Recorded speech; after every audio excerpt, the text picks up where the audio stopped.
Peresmian imunisasi polio untuk anak usia 0-12 tahun dilaksanakan di Puskesmas Biak Muli, Kecamatan Bambil, Kabupaten Aceh Tenggara. PJ Bupati Aceh Tenggara beserta Forkompinda atau yang mewakili turut hadir pada peresmian imunisasi polio, perwakilan UNICEF, beserta stakeholder lainnya. Acara dimulai pukul 9.00 waktu Indonesia bagian Barat sampai dengan selesai. Rangkaian acara dimulai dengan pembacaan ayat suci Al-Quran dan doa. Selanjutnya kata sambutan Kepala Dinas Kesehatan Kabupaten Aceh Tenggara.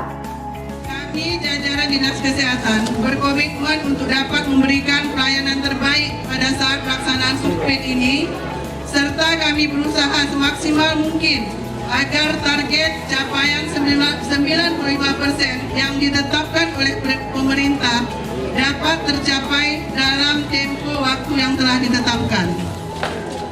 Kami juga mengharapkan bantuan semua Bapak Ibu yang hadir dapat mengajak, menyampaikan kepada saudara-saudari agar segera datang ke fasilitas kesehatan membawa anak-anak yang berusia 0-12 tahun ke pos pelayanan Suprin terdekat yang akan diadakan di desa-desa, sekolah, dan fasilitas kesehatan. Kata sambutan PJ Bupati Aceh Tenggara sekaligus membuka pencanangan Subpekan Imunisasi Nasional. Akhirnya diharapkan oleh Allah SWT dan mengucapkan Bismillahirrahmanirrahim.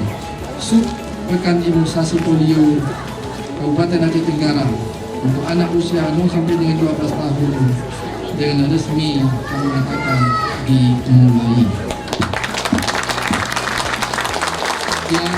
Dan terima kasih. Billahi taufiq wal hidayah. Assalamualaikum warahmatullahi wabarakatuh. Dalam sambutan PJ Bupati Aceh Tenggara, beliau berharap kasus polio di Aceh Tenggara tidak ditemukan. Acara selanjutnya, PJ Bupati Aceh Tenggara dan Ibu PJ Bupati Aceh Tenggara memberikan vaksin polio tetes secara simbolis kepada anak usia 0-12 tahun. Kota Cane, Aceh Tenggara, tim Diskominfo Agara melaporkan. Dari Subpekan Imunisasi Nasional Polio adalah agar tidak ada lagi bayi balita terutama di Aceh Tenggara itu yang lumpuh layu.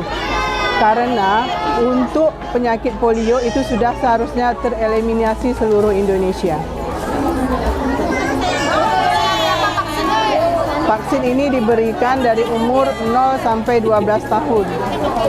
Kapan pekan imunisasi nasional dilaksanakan di Aceh Tenggara? Di Aceh Tenggara dilaksanakan mulai hari ini tanggal 12 hingga dengan 19 pada putaran pertama dan akan dilaksanakan putaran kedua di Januari di tanggal 19-nya. Assalamualaikum warahmatullahi wabarakatuh. Saya penjabat Bupati Aceh Tenggara menyampaikan pemerintah Kabupaten Aceh Tenggara menyelenggarakan Pekan Imunisasi Polio pada tanggal 12 sampai dengan 19 Desember 2022. Dengan ini kami menghimbau kepada seluruh lapisan masyarakat kami agar membawa anak-anak yang berusia 0 sampai dengan 12 tahun ke posyandu, puskesmas dan sekolah terdekat untuk mendapatkan vaksinasi tetes polio. Pemberian vaksinasi tetes polio ini bermanfaat untuk mencegah terjadinya penyakit polio atau lumpuh layu pada anak. Vaksinasi polio yang lengkap akan memberikan perlindungan secara optimal kepada anak. Jangan takut untuk divaksin karena vaksin aman dan melindungi anak dari kelumpuhan. Mari segera kita vaksin polio. Terima kasih.